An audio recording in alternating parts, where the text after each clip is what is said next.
Hello and welcome to the Voices of Victory podcast. I am your host, Mario DeLeone, and today's video is an exclusive video, meaning it's not going to be on the podcast show. But this is about micro resilience, the key to mental strength, tiny steps, and a big impact. This is truly like what the world actually needs to hear. Okay. So it doesn't matter who you are, what background you're from.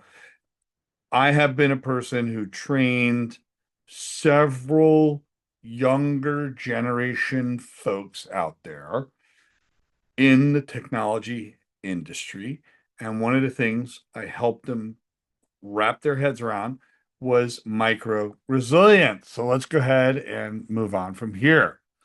So, what is micro resilience? First off, it's the practice of making small daily mental adjustments to recover from stress. Okay. Some stress can be healthy. People have a tendency to demonize stress. There is a point of no return. In other words, the Yerkes-Dodson law states that it's kind of like a needle on your car that shows like your RPMs, right? Is that the stress could be really low and that's manageable and that's okay. But when it gets to a certain point, there's a point of no return, and that gives you what we call the law of diminishing returns, which simply means you've passed the point of healthy stress. You're way past that. For some people have a low threshold, some people have a high threshold, but there is a point of no return, and we actually experienced that point of no return in COVID-19. Now, that being said, it's unlike traditional resilience where you're just bouncing back from major setbacks. That's not what this is about. We're focusing on recovering from minor daily stressors before they accumulate and get bigger and bigger and bigger. So this prevents the buildup of stress that leads to anxiety and, of course, health problems. So what you can understand, the equation here is small recoveries plus consistent practice equals mental strength. Let's move on. The science behind it is simple. The brain stressors is our brains experience micro stressors dozens of times daily. Sometimes we do it to ourselves, by the way. All right. If you're one of those people, stop. All right. You want to just get that out there. We have the compound effect. The compound effect means without recovery, like if you don't find that point in time where you could recover, these small stresses they compound neurologically and they will impact your health. They will indeed impact your health. Now, the physiological response is that each small stress triggers the same physiological response as larger ones, right? That's the interesting idea. Now, the intervention impact research shows small interventions can significantly reduce cortisol levels. Very important. Now, that being said, like, why do we need it? Like, why do we actually need this, right? Well, we have 5 times more information than 30 years ago. We have people doom scrolling till 2 o'clock in the morning. We have all kinds of lifestyle changes. We are a part of nature. We've gone away from nature, the way nature is, because we're doing things that are unnatural all the time. We eat the wrong things, we do the wrong things, we do stuff that, like, is not really part of our very nature. Now, 83% of US workers report work-related stress. That's pretty high, all right? 62% of the daily stress comes from micro stressors, the several small pieces of micro stress that happens out, right? Small stressors are often just dismissed as, oh, they're just part of life. Oh, they're just this, they're just that, and quite honestly, it's different for everybody. Remember what I said, you could see the Yerkes-Dodson law. The impact is that there's a cumulative effect of microstressors. There's increased anxiety because they compound over time, right? There's reduced focus, sleep disruption, immune suppression, and of course, cardiovascular issues.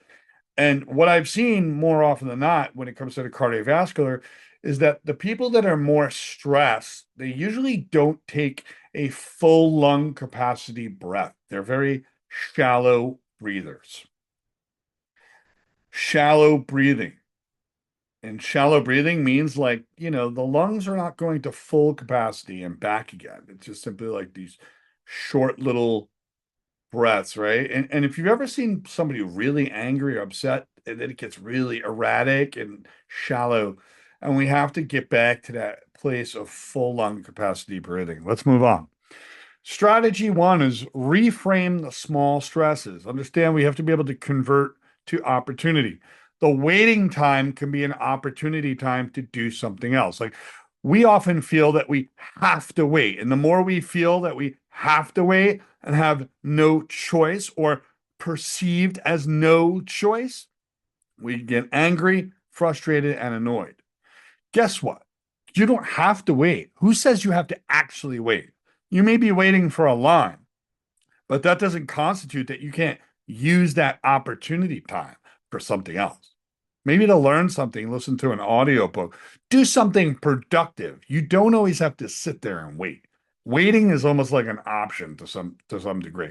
Granted, you have to wait for a line or wait for a queue or wait for something. Which I get it.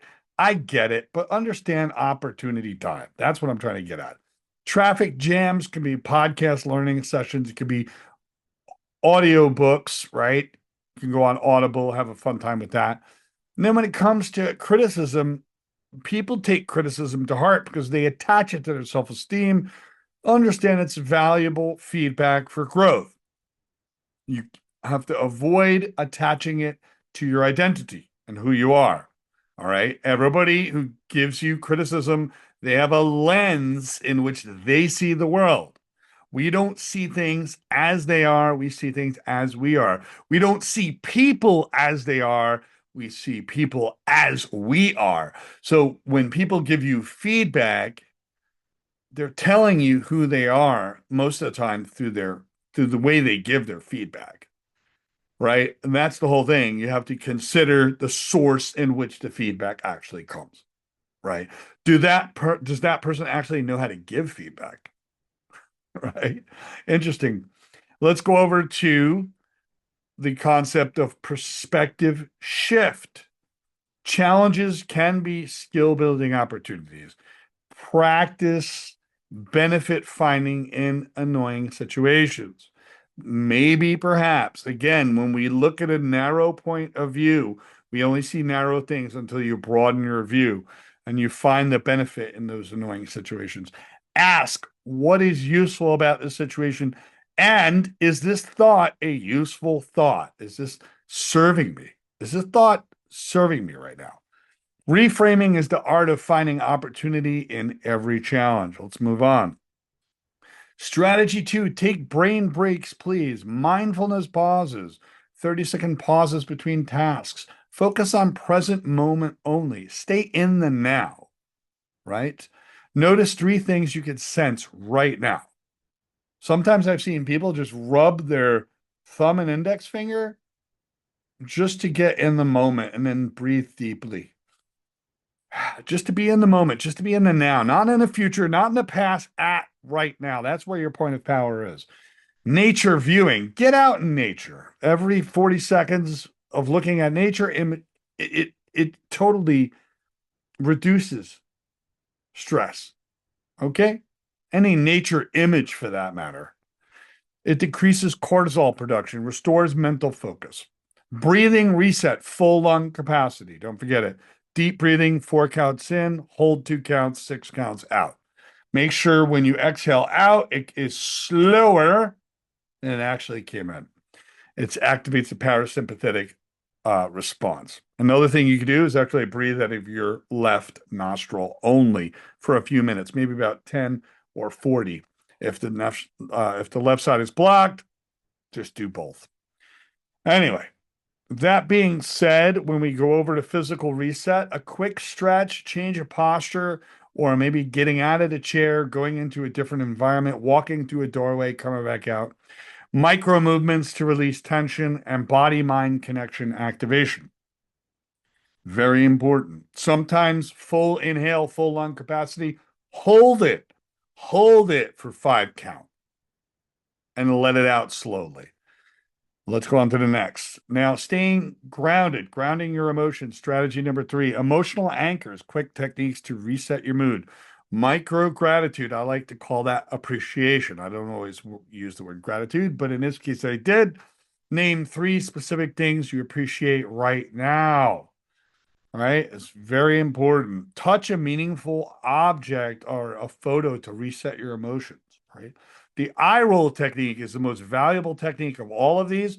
You keep your head straight, you move your eyes around in the eye roll circle, and you inhale.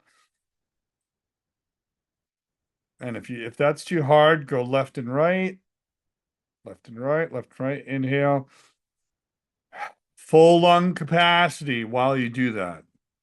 That will reset you in a heartbeat right there. Visualization, create a 30-second positive visualization of past success.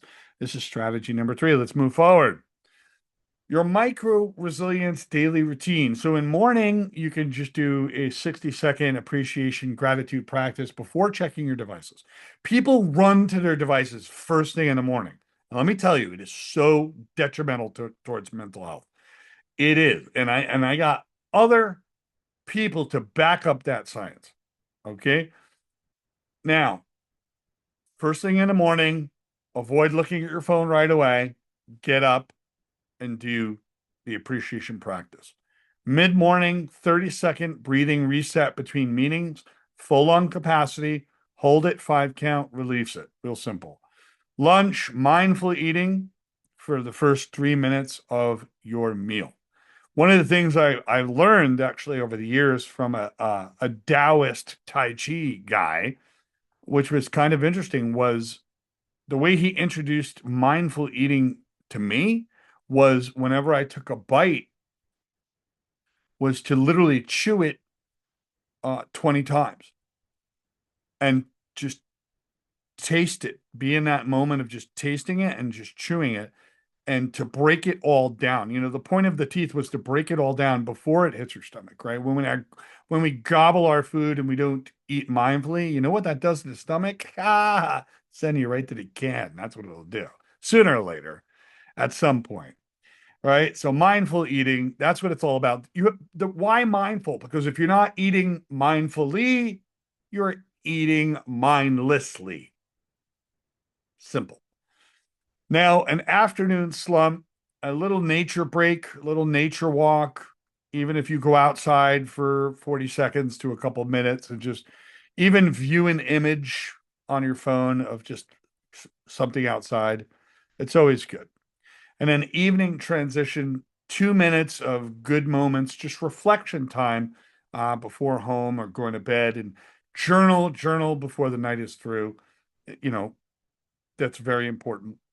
When you are using self-talk, try to use statements that are not always in the form of I, but in the form of you. Think of yourself as you're coaching yourself. You're trying to grab a hold of your self-talk, and you want to use the word you. So you can get through this. You can make it through today. You can push through this. You're smart. You're intelligent. You're capable, right? It's very important to speak to yourself as if you are coaching yourself. And there's more power in doing it out loud than it is in the quiet of your own mind. I'll tell you that right now. You can override all your negative thoughts just by speaking out loud. I kid you not. Because it uses parts of the brain called Broca's area or Wernicke's area. It accesses the verbal part of the brain rather than the thought area. You can override negative thinking very quickly this way. Takes practice. People might not like it. So what? Have a good one. Let's move on. The compound impact of all this is that consistency creates impact, 5 micro practices daily. And if you think about it, right, it equals 1,825 resilient moments yearly. Pretty cool, right? So it's got a measurable benefit because it'll reduce your cortisol up to 23%, improves focus and productivity, strengthens your neural pathways in the brain for positive response patterns, creates psychological safety buffer against large stress. So in other words, if you know you got something stressing you out later, you can do multiple micro de-stressing, right? Is awesome. And prevent chronic stress-related health issues, which is really important. Begin your micro resilience journey. Start small, one technique, practice 3 times daily. Set environmental triggers. What is it? What do I mean by triggers? Some kind of external stimulus, such as a phone alarm, a sticky note, task transitions, whatever the case may be. If exercise helps you, what you do is you take your sweatpants, put them at the foot of your bed. So when you wake up, that's the first thing you see, and that's your signal. Muhammad Ali did that. He hated running. It was the first thing he saw, and that was his signal to go run. Track your progress, record your micro wins in a simple journey or an app in a journal, excuse me. Note stress levels before and after. Notice reduced reactivity to small stressors and document what techniques work for you the best. Now, build yourself up, right? You have to gradually add new techniques, experiment with the timing and duration, customize to your specific stressors, and share effective techniques with other people. Now, remember, micro resilience isn't about dramatic transformation. Small, consistent steps create lasting neural change, and you don't need perfect practice, just regular attempts. The goal is progress, not perfection. Not perfection. All right. Every micro recovery builds a stronger, less stressed brain.